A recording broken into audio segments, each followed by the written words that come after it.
Welcome to the Businessmen and Women of Color podcast. I am your host, Ann Alston, and it is my pleasure once again to bring quality programs to all of you. I am excited, yes, again excited. I can't tell you how excited I am to be here again with another amazing speaker that we're going to talk to today. I can't wait to talk to her about her expertise and all of the things that she is doing.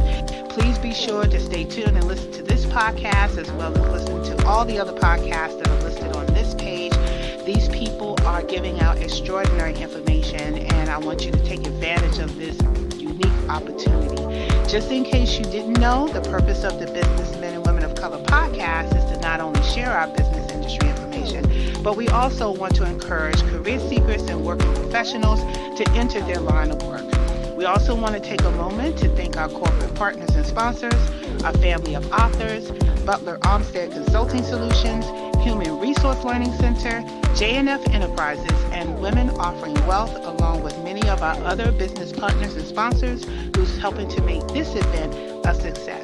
So today we have a really interesting topic that we're going to talk about today, and that is cultural competence and cross-cultural marketing.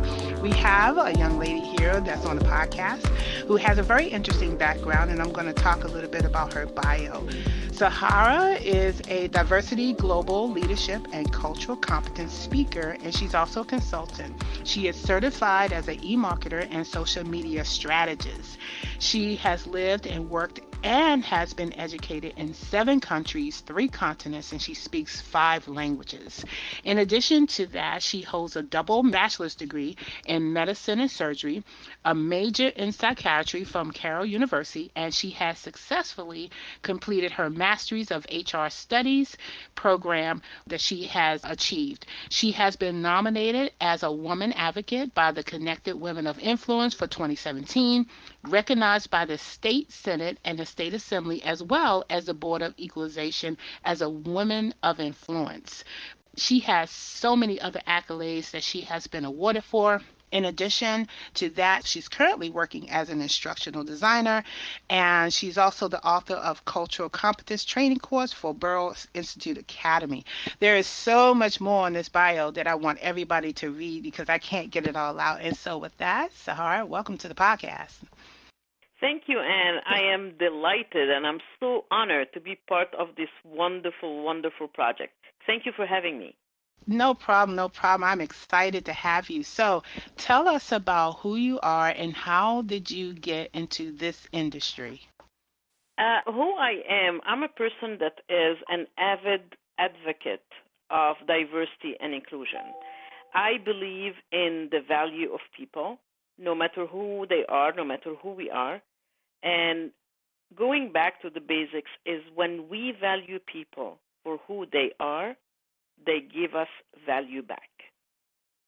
And this is, I guess, where we are missing a lot these days, and we try to box people in certain corners or certain boxes, and this way we deny who they are. And for me, inclusion is a big part of diversity. Diversity for me is not what most people think, that it's about race and color and religion and ethnicity. It's way more than that.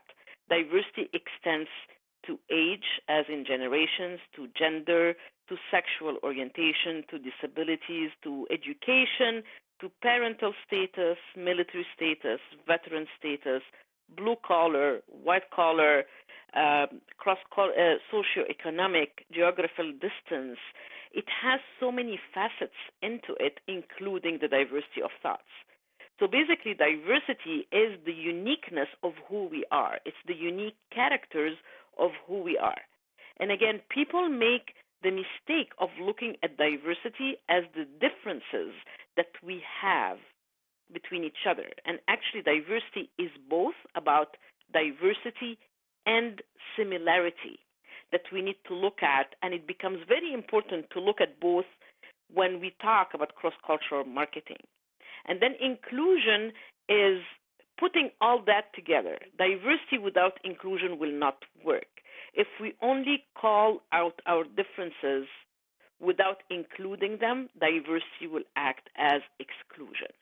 So inclusion means that we put everybody together and use their best of their skills and talent to have a better environment. Either it's an organization that we work with, a community that we live in, or even a country that we all share. So Okay. for me, that's what it means. Okay, so going back to the beginning of what you were saying as far as diversity and inclusion and what you are, help me understand how did you come to the conclusion that you wanted to enter this line of work? Is it something in school? Wasn't there an experience that you had that kind of gave you that thing that said, this is what I want to specialize in? Sure. Let's go back since I was 3 years old. We started traveling the globe. I grew up as a diplomatic brat. So every 4 years we were in a new country. And I would go to a new school, new people, and I would be the new kid on the block. And I wouldn't know what to do. And it might have been totally new language. It be total culture, total values, new food. Everything was different. But for some reason, it would take me a few weeks or a month or two when I was younger, and I would become like the people I was around right away.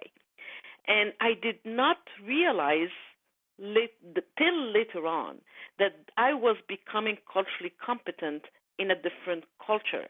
And I guess because I started really early at age, I was able to adapt myself without losing who I am. And it's, I guess, also because of my studying psychology, I understand that what helped me also be, I don't know, five languages. I don't know how they call them, bilingual, quadrilingual, the five languages. It's because when we are children, when we are less than 6 or 7 years, our brain is so open and is so curious that we have something called theta waves, that our brain accepts everything, and it becomes very easy to retain it and to add to it. So they found that whoever grew up learning different things at the same time, when they grow up, it's very easy for them to capture new languages, new values, new cultures, and it becomes easier for me. So for me, I was blessed to be that way, though at the time it meant leaving the people that I lived with for 4 years and moving to a new territory.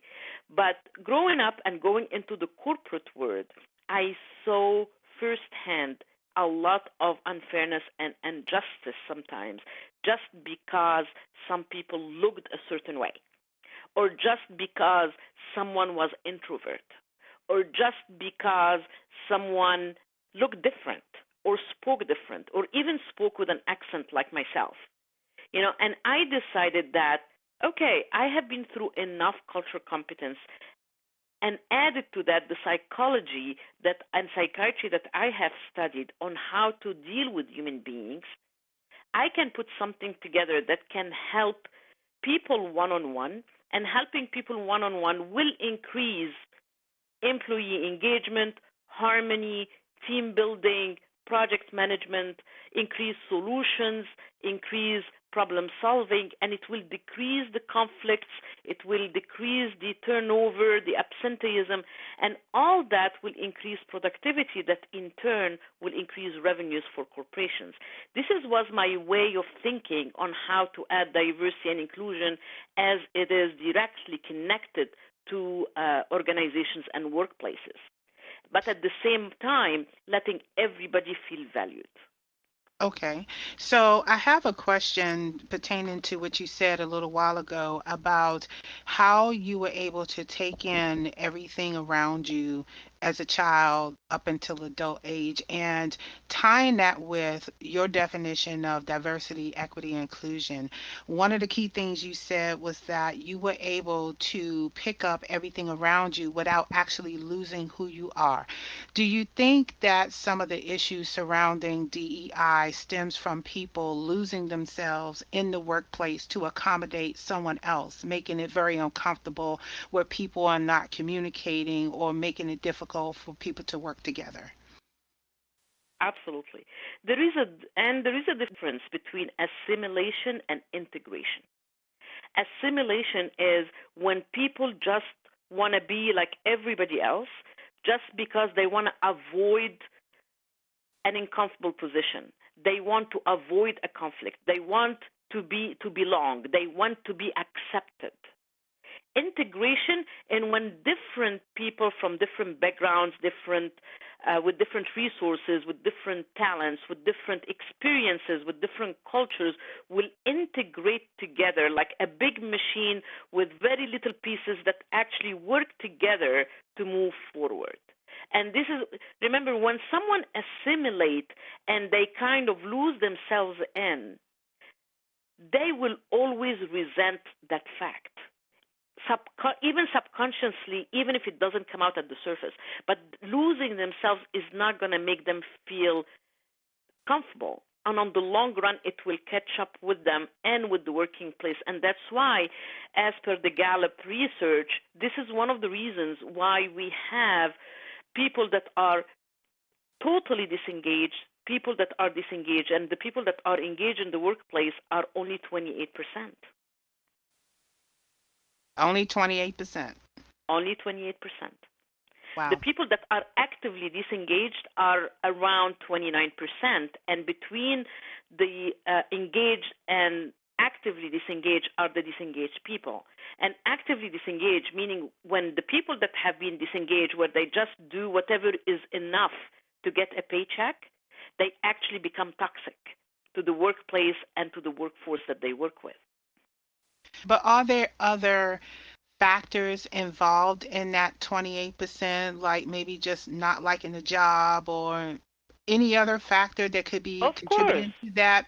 of Because course. I guess I'm looking at the 28% and looking at the different views because so far we have several different perspectives on how diversity, equity, and inclusion is, and I find yours to be very interesting, talking about how people are just accommodating wherever they are. They're just sitting there and just taking it because they know they have to get a paycheck and they're not really being themselves. And then they actually resent the fact that they're there, making it harmful and making it toxic in the environment because they don't know how to deal with that behavior. So what are some of the resolutions that is really effective in a situation like that? Dealing with people as people. We need to start understanding how to deal with others and accept them, not tolerate them.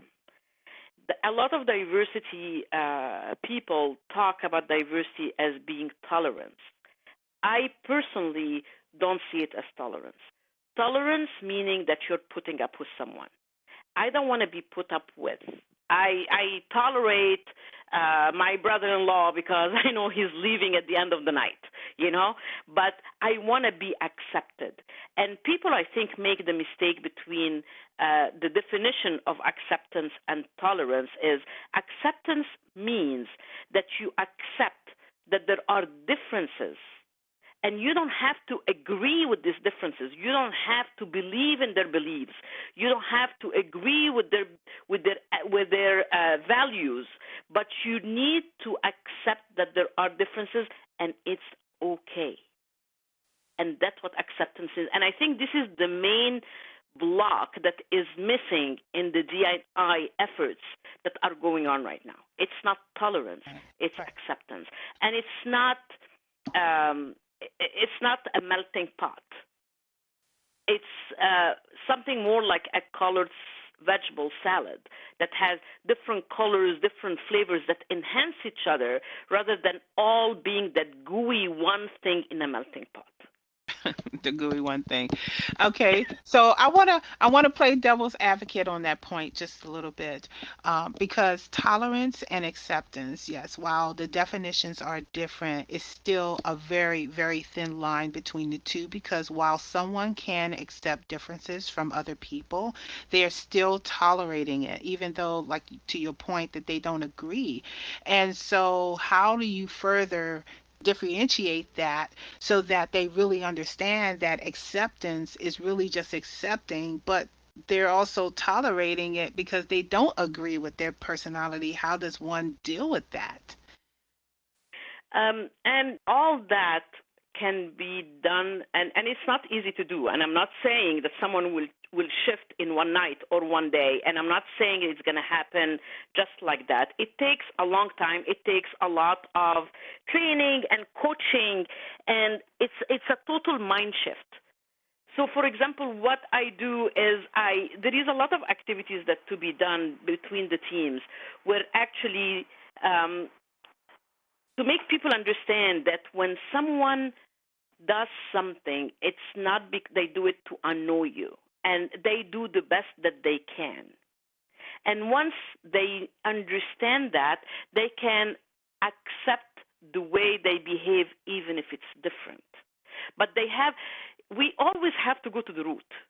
And the root is to understand that at the base, we are human beings. Like, for example, one of the activities that I do, I ask them to write down 5 things that is very important to them.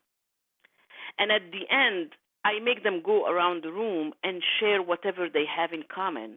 And no matter how different they are on the exterior, you will be surprised how much they have in common with the 5 values that they shared.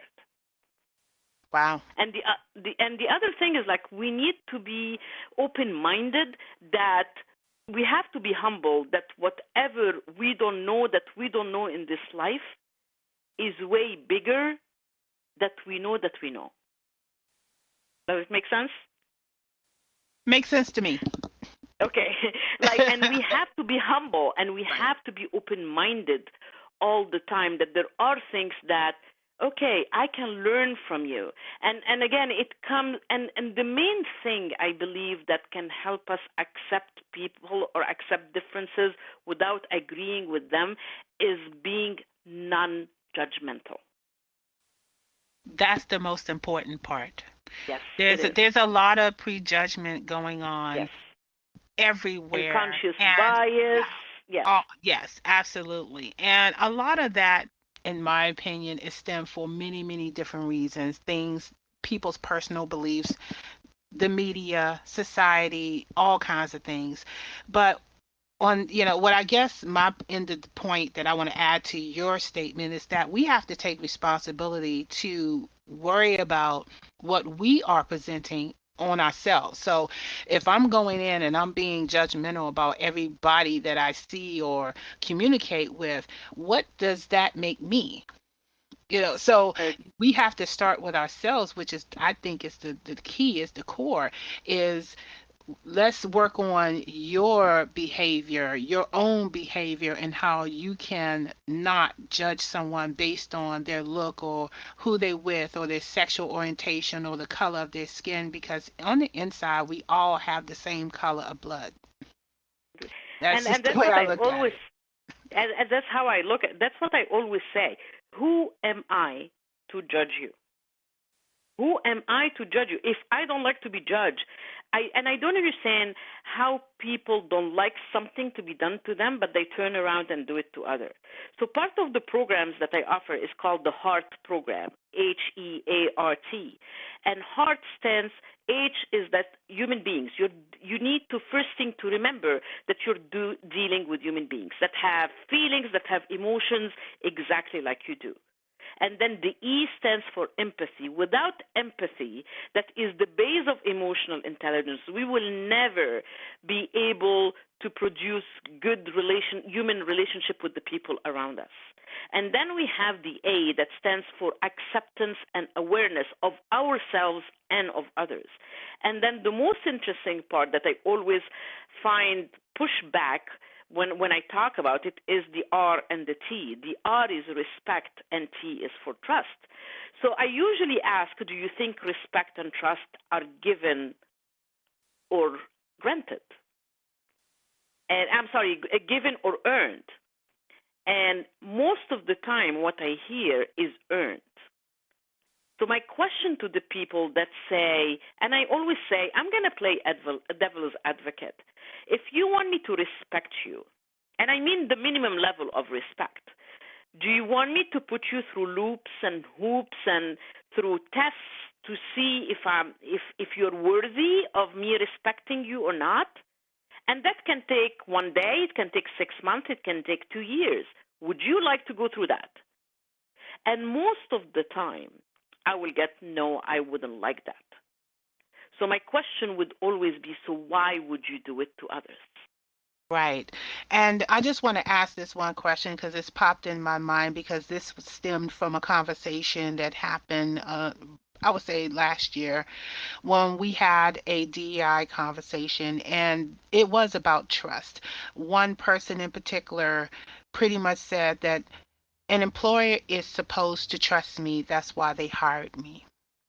And in my opinion, I feel that a person can hire you, but not necessarily trust you. You have to earn that trust.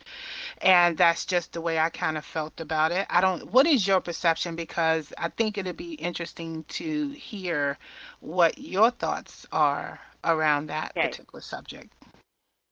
And what I'm going to share is, by the way, Anne, is how I live my life. And for me, and I always need to explain that even when I do it in sessions. When I say I'm giving someone trust, it doesn't mean that I'm going to give you my car keys and my home keys and my ATM pin. That's not what I mean. Okay? But at least I will give you the benefit of the doubt. And that's the first level of trust in my book. It might be not for everybody else, but for me, the benefit of the doubt is what I'm going to give you. And I'm going to give you that level of trust because it has nothing to do with you. It has to do with me because I trust myself that whatever you're going to bring into my way, I will be able to handle it. And that's why I trust you. So trusting the person in front of me comes out of my trust in myself. But I always can manage if they deem themselves not trustworthy.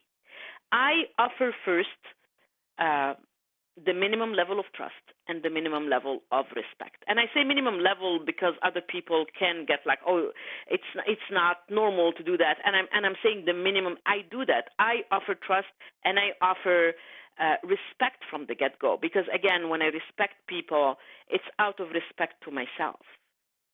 And that's how I believe. I believe that we cannot control anything that happens to us or whatever life gives us or how people act or react to us, but we 100% control our actions and reactions to whatever happened to us.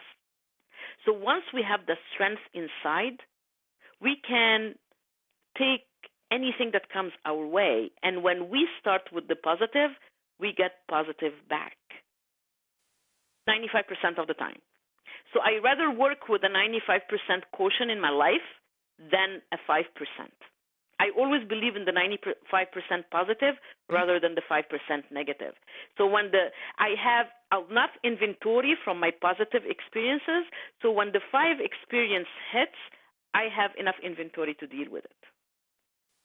And I love the way that you put that. And just to summarize for people who may have not catch that, and I want to repeat it just because it is so important. Pretty much what she said in a nutshell is that you are responsible for your actions and reactions. You are responsible for making sure that your behavior, and your communication with people is at a minimum level of respect because that's what you do. You respect yourself first. And when you respect yourself first, you can respect others. And I love the way that you broke it down because I can tell you that I had to learn that early on in my own career. It's not that I didn't respect people, it's just I didn't get a lot of respect from people. And once I changed my behavior, because I had to learn that regardless of how they treated me, I still had to change my behavior so that I had the 5% to handle Mhm. what was coming my way, and the other 95% I'm able to be neutral.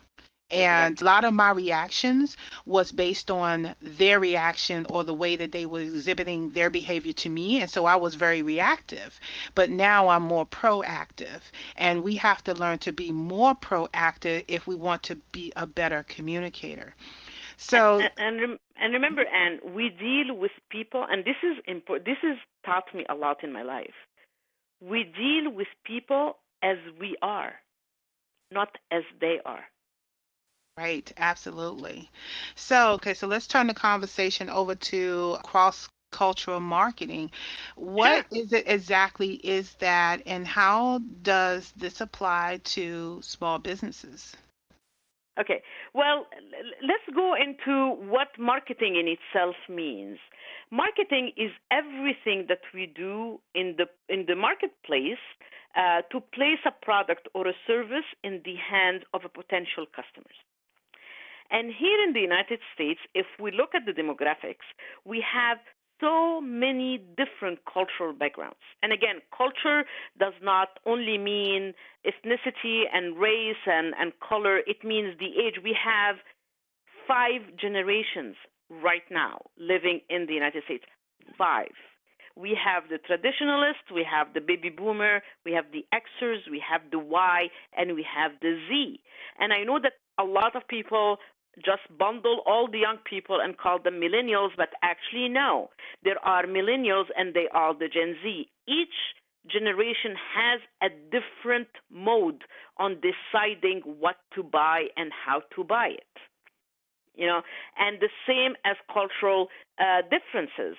And people, as consumers, when we buy something, we buy it because how it makes us feel, and how we feel is based on our cultures, our experience, and our background. And that's why it's very important to understand the culture, especially if you go into a cross-cultural marketing, to understand your audience. Because ABC in marketing is defining properly your demographics. And the new marketing goes into designing the psychodemographics, meaning how your consumers feel. What are their pain points? What are their pleasure points? And how you can decrease their pain and increase their pleasure based on their cultures, beliefs, and values. Wow. I don't know what to say. Because it's all fantastic. I'm just saying I mean, if people are really listening to what you're saying, they really should start understanding how this is going to fit into their business scope, because marketing, in a sense, like you said, is catering to the senses and emotions of people. And if we are not catering to that, then what are we actually catering to? And that just opens up that whole line of question, which is probably another podcast. But I think it's important for small businesses to really understand how to effectively use that knowledge in whatever it is that they're doing, whether it be social media or newspapers or radio or TV, because a lot of small businesses out here, they're using whatever conventions that they have available to them. And I think in the last couple years, the boom of having social media and branding marketing has gone through the roof, but are there really viable solutions out there that will help a small business really quickly understand it? That's where I'm sort of left with. And yes, you said something about the small businesses and the tools that we have. We need always to remember that we can buy in any language, but when we sell, we need to sell in the language of the consumer. And the language of the consumer doesn't necessarily mean you speak English or French or Spanish. No, the wording. And that's why I go through a lot of websites of small businesses, and a lot of them make the mistake. They want to like imitate the big corporations, so they put all these glitzy words, jargony, the corporate, that people don't get. And that's why their bounce rate is very high. So when it comes to catering to your audience, you need to understand how even your content marketing on your, or the content writing on your website, needs to match who your audience is and how they're reading it. I always tell people, when you put a website, make it personal, make it emotional. Let people feel that there is a person behind that screen. You don't have to show that you are a 500 people organization, because you're not, and people will know. So it's better to be upfront from the beginning. And I always advise people, use language or terminology that it's easy for a high schooler to understand. Don't go for the big words because it will not help you.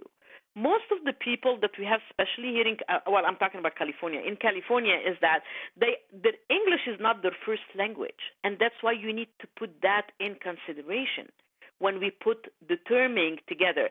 And we need, just and why do we care about that? Because there is a buying power behind every single culture.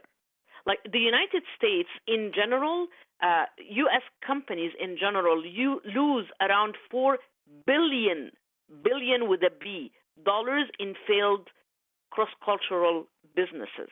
There are a lot of examples that we can say. But for example, if someone is catering to Latinos, okay, they are between 15 and 20% of the populations right now. And in 20 years, they will be 30%. And it's important to know that the communication, which language to use, is important. Like most of the younger generation that is growing is speaking English and not Spanish. The purchasing power of Latinos in 2014 was $1.3 trillion, and it will be 1.7 in 2019. I mean, I'm not sure if people even know that, for example, I don't think for, people know this either. That's what I'm saying. That's why I'm sitting back attentively listening, because I've heard so many different variations of how we should market to the public in terms of mhm, words and visions and stuff. But the way that you're saying and how you are describing the way we should really communicate in their language and really know your market is paramount, because yeah, I mean, there is no way in the world that I haven't even found information that you're sharing like that. Okay, that's my because I'm work. That's my sitting there job. like, okay, I agree. I'm sitting here, my eyes is like big as grapes, because I'm like, okay, so I know that I'm supposed to say certain words, and I know that, depending on how I'm saying it, I got to cater to this particular person on this particular level. But again, when they go back and rewind this podcast, and I'm pretty sure a lot of people will, they will rewind this podcast to hear what you're saying. It's going to be an aha moment. It's going to be an aha moment that says, okay, I had no idea I was doing this all wrong. Exactly. And I Do you think, know? I'm sorry, I was going to say one more other thing. I Go think ahead. the other problem too, in terms of our marketing strategies, is that, as one speaker that was here talking about the Z generation, the millennials, how they're not valuing money the way that people in my generation, which I don't even know what generation I'm in, but they're not valuing money the same. And That's so the that's the marketing millennials. yeah, That's yeah, not the Z. right. The Z value money.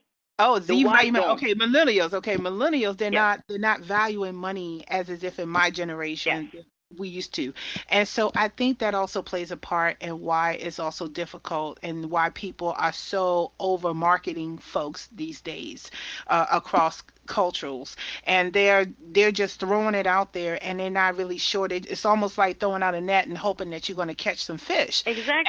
and you're not really targeting what you need to be targeting. You're just overselling everybody, and it's almost And it doesn't work annoying. that way. It Yeah, doesn't. it's And spam. you know what? You know what? And that's what I always see. The more niche you are, the more money you make. And people think that they have to be jack of all trades. And I always tell them, jack of all trades is master of none. When you market to everybody, you market to no one. And that's why you have to be very specific. You have to know, for example, we have to know if we're dealing with different generations, are they using cell phones? Are they using tablets? Are they using the internet? Do they leave? How do they buy products based on review, based on asking their friend? How is their loyalty level? For example, do we know that since 2001, the sales of tortillas outsold bagels? The salsa sales outsells ketchup by 40%. But people don't look at things this way. One of the luxury markets also that is emerging a lot is the Asian market. The Asian market is probably going to be in very close to $34 million in buying power, and they have some sweet spots. Like they are projected to be $1 trillion in 2019, and they are very pro organic healthy food, for example. They buy a lot of skincare. So if you are in that industry, make sure that you understand a little bit of that culture so you will be able to cater to them the proper way. The African Americans, for example, the buying power is projected in 2019 to be 1.4 trillion, and these figures come from Nielsen, by the way. So it's not like I'm making up these figures. Right. And the sweet stuff for the African American, for example, is the ethnic hair and beauty aids, is hot sauce, is unprepared meat and fish, is molasses and sweetener. So when we break down the market, we understand who we are marketing to depending on our products and our services, and that's how we make money. Wow, that is amazing. That is amazing. I am so glad that you're on this podcast to tell everybody this. I'm serious. You just don't know. I'm just so glad you're here to tell everybody this, really, because I don't think that many of us as a small business, and most of us who is probably listening to this podcast are probably micro businesses, don't even know that you can go to the Nielsen, like you said, and find this Yeah. information. There's a lot of, Yeah. that's why the internet is so vast. That's why this podcast exists, because of people like yourself that come on and say, did you know that you could find the information here? And what's really going to get their goat is that if you just take a moment to really just take all this in and really implement some of these things that these experts are talking about, you're going to find a drastic difference in how you're Yes. operating and how you're talking, because we could be sitting here having this podcast right now, but if I have no idea who I'm marketing to, nobody is going to listen. No, Nobody is going to listen. And there is Nielsen, there is the Pew Center, P as in Paul, EW Study Center is another very good source of information. And now that we're talking about different markets, for example, that women spend $12 trillion a year. The LGBT community in 2014 spent, their buying power was $884 billion a year, and they are very loyal to products and services that support their community. And you're gonna have to stop giving all this good information. I'm just saying. Well, let me tell you something. If I just share this, imagine what I still have in my hat. Right. I know. So, okay, so we're getting close to the end of the podcast because I swear we could go on forever and ever.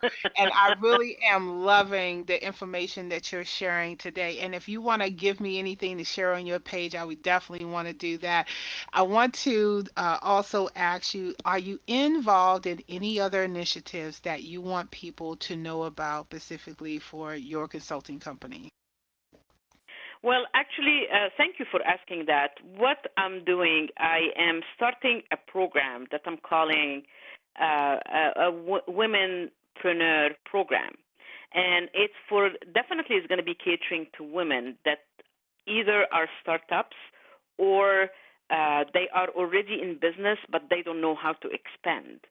And it's the entrepreneur program that I'm getting involved in or I'm putting together is not about your traditional business plan and all that. No, it's about the nitty-gritty of how you as an woman entrepreneur from the inside out, how you can survive, not only survive the wave, but also come on the other side successful.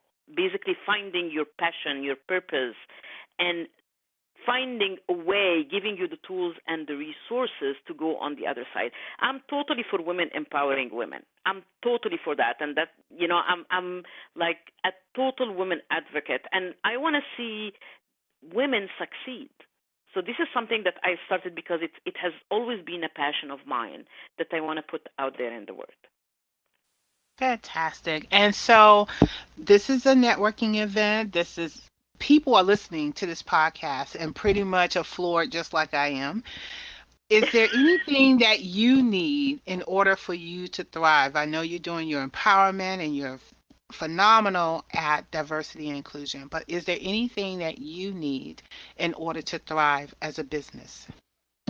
I will, you know what, as much uh, support from people to spread the word. I'm going to start some events for this womanpreneur program probably by the end of the summer or beginning of fall.